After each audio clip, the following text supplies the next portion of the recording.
Anytime you beg another man to set you free, you'll never be free. Freedom is something that you have to do for yourself.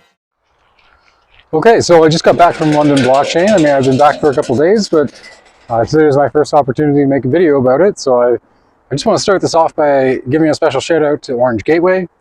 I did win my ticket to London blockchain from their giveaway. Myself and Mr. Ben on X, we both won tickets there, so we were both very grateful. We took a picture together in front of their booth.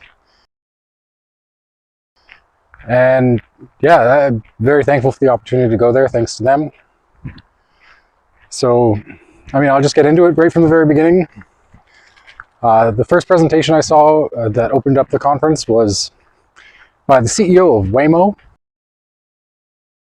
So the self-driving car company. He announced that they'll be bringing their services to England next year, that they'd be going into London and expanding to other countries around the world, moving forward from here.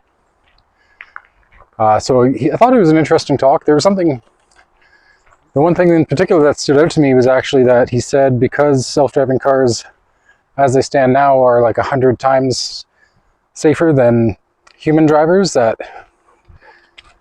as the use of these technologies grow, and because about 96% of the time people aren't using their cars, it'll become morally unacceptable to allow human drivers. Which I thought was a little bit outrageous, because I mean, there's also a moral problem with pushing people who earn their living by driving into poverty, or essentially putting them out of a job in a time when AI and robotics is going to be taking over all kinds of different fields. So I mean, there's an immoral aspect to pushing people towards poverty so that you could say, I don't know, your robots are safer.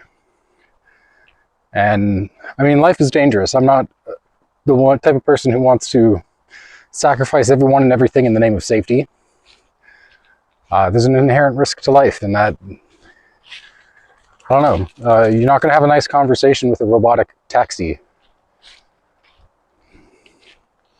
You're not going to get a human feel from a robot taxi. So yeah, I saw a presentation in 2017. I went to Virginia. Richmond, Virginia. I went to the National Association of Rocketry Conference, or NARCon. And at that conference 8 years ago, I saw a presentation about a self-driving helicopter that they were developing at Aurora Flight Science Center. I got a tour of the Aurora Flight Science Center in Virginia. And they had a self-flying helicopter that was being developed for the military. So very interesting that in just a span of 8 years, these things went from development. I mean, they've been under development for a little longer than that. He gives a whole talk, the president CEO of Whimo, about how long they've been doing this for. But I think they're aggressively going to try to push this forward. It's not just going to be something that's 10 or 20 years in the future. They're going to try to expand this to multiple cities, and you're going to see it's going to have a big impact on especially the labor market, because a lot of people earn their living driving vehicles. I mean, I worked for a transport ambulance. I'm essentially a driver who moves people around. All kinds of stuff like that. It has its ups and downs, and we're going to have to grapple with those things. And I think right now it's not being considered large. Like, these people seem to be completely ignoring the human cost of rendering all these people out of work, because their company is going to profit from essentially stealing their incomes. Which again, something is we as a society are going to have to grapple with. But I mean, most of the presentations I saw at London Blockchain were very encouraging, very inspiring. I have a new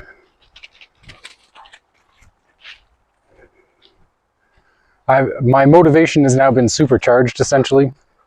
I'm really motivated to get down to work. There was a time where I had to step away from learning to code for a little while. Just had a health scare with my wife and wanted to focus on some family stuff. But that's sort of all behind me now, so I really want to get back down to work. And I had a bunch of really great conversations with people. I mean, more than anything else, the value that I got out of the conference was being able to talk one-on-one with a bunch of people who have been in the space working as developers for a little longer than I have. I have to give a shout out as well to Crumbs on X. He gave me this really nice Rare Pepe card deck. I'll put a picture of it here. It's great. It's really nice quality. And he gave a presentation at the Bitcoin Palace as well, which I've shared on my profile. It's really good. He's a really great person, so shout out to him. I got something I'm going to give him as a gift as well, so that's coming to you. Just give me a little time to work on that. But yeah, there's some key takeaways I wanted to mention about the conference. Number one, the thing that stood out to me the most was John Lee's presentation. He's of Internet Associates. Give a presentation about IPv6. I'll throw some pictures of that up here.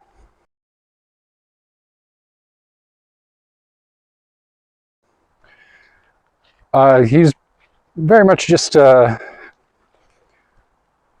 wasn't openly promoting BSV, just really talking about how IPv6 integration would work and different technical aspects of it.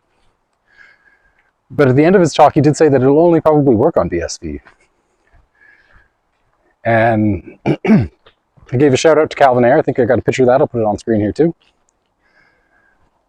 And I mean, to me, that was telling. There's a bunch of things where the presentations didn't necessarily mention BSV explicitly, but it was kind of implicit in that they were talking about doing whatever they were doing on BSV. And there's a couple key talks that I wanted to mention. Brendan Lee, he gave a great talk about Sonic AI. They've got the system that can add watermarks to music that can't be detected by the human ear, but can be picked up by a computer.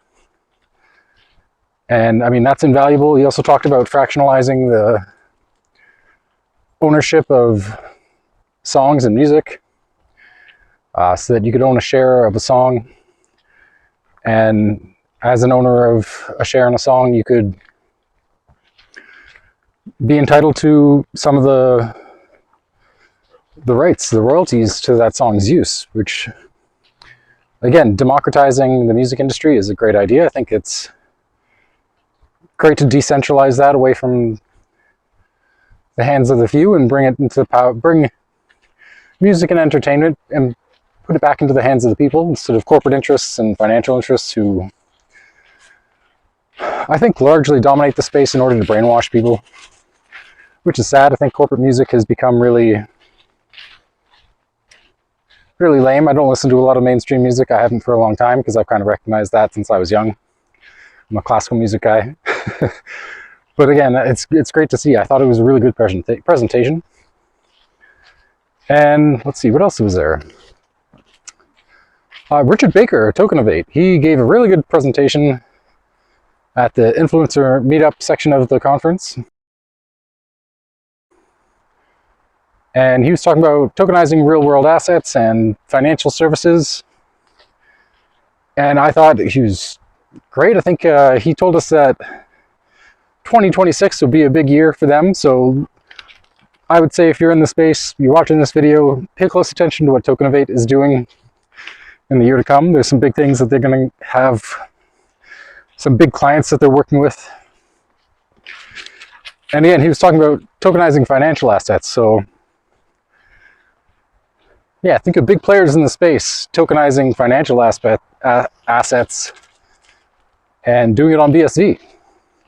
There's been a lot of talk about tokenizing real-world assets, tokenizing financial markets. That's only going to work on certain places, and that's only going to work on certain chains. So I mean, we've got the stuff, we've got the throughput to handle that, and the big players are starting to figure that out, it seems. So I don't want to reveal too much about what he said, but we did run into him at the pub after the event, and he told us one of those big players. I don't know if I'm authorized to say it, so I won't say it here, but yeah, keep an eye out for them in the next year. They're going to have a lot going on. I lost count of the number of people who approached me during the conference, introduced themselves to me, said that they recognized me, my face from my YouTube channel here. And I got a lot of encouragement and kind words. I really do appreciate that. Anyone who, if you're one of those people who told me that you enjoyed my videos. I really do appreciate that feedback.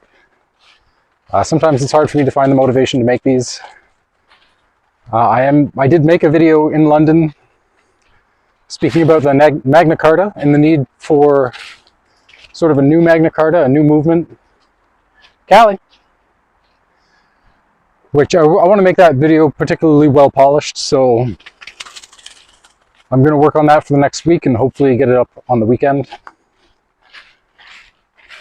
But really, truly, if you were someone who came up to me and told me you appreciate these videos, it meant a lot to me that you said that. And really, just to touch on that again, there's so many great people that I met who we all kind of see things the same way, and it's great because in our own day-to-day lives, we probably don't have many people who we can talk about these things with. And yeah, I mean, the whole event was mutually inspiring. I think that all of us got a good vibe off of each other. Those of us who just meeting each other for the first time. I said in one of my other videos that I really would have liked to meet some people within the community. I made a post about it the day of the after the first day of the conference, that I felt like the people who are still in the community after everything that has happened with the network, these are the people who are all in it for the right reasons, because we want to build a better future. And it's not about making money, it's about making a brighter future for everybody. What good are these profits? What good is it going to be to all these BTC maxis if they take all their profits, but they live in a world where digital ID restricts their ability to spend it freely? What good is your currency if you're not free? Why stack fiat if you're not free to spend it? It doesn't make any sense. So, I mean, it's great. I think there's a few conversations I had with people about how there's a lot of people in the BSV community who are especially spiritual, morally aligned people. And again, I've felt that way through my interactions with people online. But it really shines through. It's something I said in the other video. You can tell if people are full of shit when you meet them in person. And you can really tell when people are genuine. I feel like in person I'm a pretty good read on people. And yeah, I feel like everyone there was just, if you stopped and talked to me at all, if we had any conversation, I think you're a great person. Like, I didn't meet anybody at this conference who I thought was a swindler or a crook or a scammer. So it was a great event. And again, I've drawn a lot of inspiration from the last week, all these conversations, people I met, the presentations I heard. The whole thing was excellent. And I got to mention money. There's something that I really want to make using money. So I'm going to see if I can spin it up, code it out before their hackathon they've got coming up next month. Just want to make sure there's nothing I've forgotten here. I'm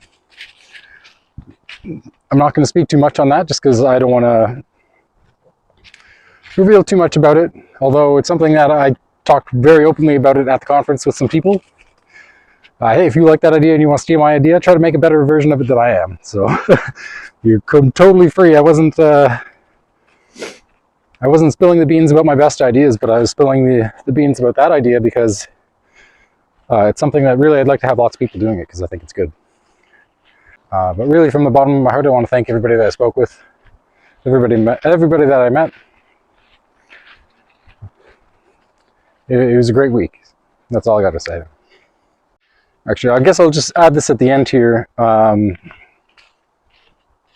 This next video that I'm going to come out with, one about Neo Magna Carta, I think it's probably going to be the most important video I'll have made. I'd like to just drop it here as well. I'm going to be writing a book sort of about that. Keep an eye out for that. It'll probably come out next year, I hope. I hope to have it done next year. We'll see. Don't hold me to that. I'll try really hard, but I'm a busy man. I got family, I got little kids. So I'll try to get that out, but I'll let you know. I'm going to title it The Cookbook. It's going to be kind of about how we solve the problems with our governments and create an honest world again using technology. And yeah, I've told a bunch of people about this video at the conference that I'd be making this video in front of Big Ben, calling out the British government for trying to shove this digital ID system, centralized digital ID system, down the throats of their citizens, really against the will of the public. So yeah, I look forward to that.